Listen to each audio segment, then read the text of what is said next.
America, welcome back to another round of Sound Retirement Radio. I'm so excited to be jumping into this episode with you. The title is episode number 375, The Number One Way to Ruin Your Retirement.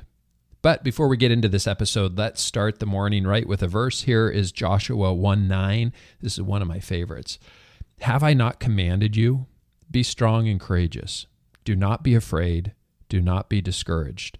For the Lord your God will be with you wherever you go. What would the Terminator be called in his retirement? The Exterminator. Exterminator. Okay. If you didn't like that one, why are elevator jokes so classic and so good? Because they work on many levels. All right, in today's podcast episode, we're going to look at the number one way to ruin your retirement. We're going to look at something that most of you would say does not apply to you. When it comes to investing for retirement, don't let greed and fear ruin your chances of a successful future. Many people make the mistake of letting their emotions get in the way of making smart investment choices. Greed can lead you to invest in high-risk stocks that may not pay off, while fear can cause you to pull your money out of the market at exactly the wrong time. In today's podcast episode, we're going to discuss how to overcome these emotions and to create a retirement investment strategy that will help you achieve your goals, and one that helps you stay the course in the good times and the bad times. I found that sometimes truth really is stranger than fiction. And this is going to be an extreme example, but I think it makes a good point. Let me tell you a quick story about Walter, because what they found in his house was shocking. Walter was a strange man.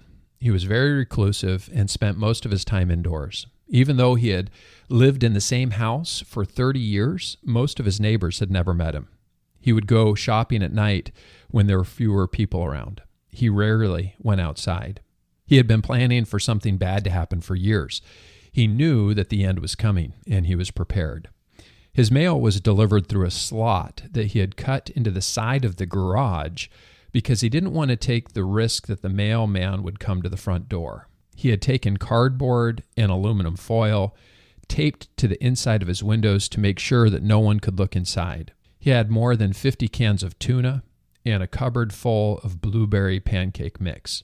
He was convinced that things were bad, getting worse, and the end was near. And he was prepared for the worst. Safety was his number one concern, and he had done everything right to prepare. But even with all his preparations, something bad happened. One day, the neighbors began to smell something weird coming from Walter's house. It got worse and worse as time went on until finally the police were called in to investigate. When they entered the home, they found that Walter had passed away and had been dead for over a month. His body was decomposing, and the stench was unbearable. To clean up the scene, a portion of the floor had to be removed. Only $200 remained in Walter's bank account. He had no known relatives to hire cleaners for his home, so the authorities engaged a cleaning company to prepare it for sale. When the cleaning company was hired to clean out Walter's house, they had no idea what they would find. The orange shag carpet and green tiles were a dead giveaway that the house was from the 1970s and had never been updated. But it wasn't until they opened up the garage that they found the real treasure. Boxes that were marked as books turned out to be filled with gold coins. That was just the beginning. Gold bars were stashed in an old washing machine, and more gold was found hidden in the crawl space under the house. In all, there was more than $7 million in gold hidden inside Walter's house. When Walter passed away, he had no will. This meant that his gold and his house were both sold to pay the $800,000 in estate taxes. In the end, his sole surviving cousin was located, and she inherited the remaining wealth. She was a retired teacher, and she was very grateful for the inheritance. As you hear about Walter's story, I have a few quick questions for you to consider before we continue to explore this idea of greed and fear. Number one, even if you're right about how bad things are going to get, if you had $7 million and it was all gold, would you want it if it meant that you had to live like Walter? Number two, does having more money buy peace of mind? Greed and fear are not just about what you do with your money. It's what you believe It impacts how you think. It affects how you live.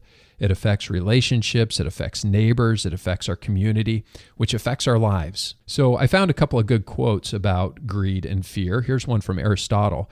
He says, "Greed is like a fever that infects the soul." Mae West says, "Fear makes strangers of us all." This one was from an unknown author, but it says, "He who is without fear cannot be brave." Or Dale Carnegie says, "You can conquer almost any fear if you will only make up your mind to do so. For remember, fear doesn't exist anywhere except in the mind." Greed and fear and retirement, what do they have in common? A lot, actually. You might be thinking, I'm not greedy. I don't have anything to be afraid of. But that's not entirely true. We all have fears and we all experience greed. So how are you going to deal with fear and greed? It's not easy, but it is possible. The first step is to recognize that you have these emotions. Once you've identified them, then you can start working on overcoming them. The best way to overcome greed is to be content with what you have. Be thankful for what you have been able to acquire, and don't strive for more than you need. When it comes to fear, the best way to overcome it is to take action. Don't sit around and wait for things to happen. Make them happen. Get out there and live your life. What causes money worries? Well, there are a lot of things that can cause money worries in retirement. One of the biggest is inflation. As the cost of living goes up, your fixed income may not go up as fast. And this can be a real problem, especially if you have to pay for healthcare costs out of pocket. Another big cause of money worries is not having a plan. If you do not know how much money you need to retire, it's hard to have known if you've saved enough. And if you don't have a budget, it's easy to overspend. Last but not least is the stock market. If your retirement savings are invested in stocks and the market takes a dive, your nest egg can take a hit. Don't let money worries keep you from enjoying your retirement. There are ways to overcome them. Talk to a financial advisor to get help with creating your retirement plan.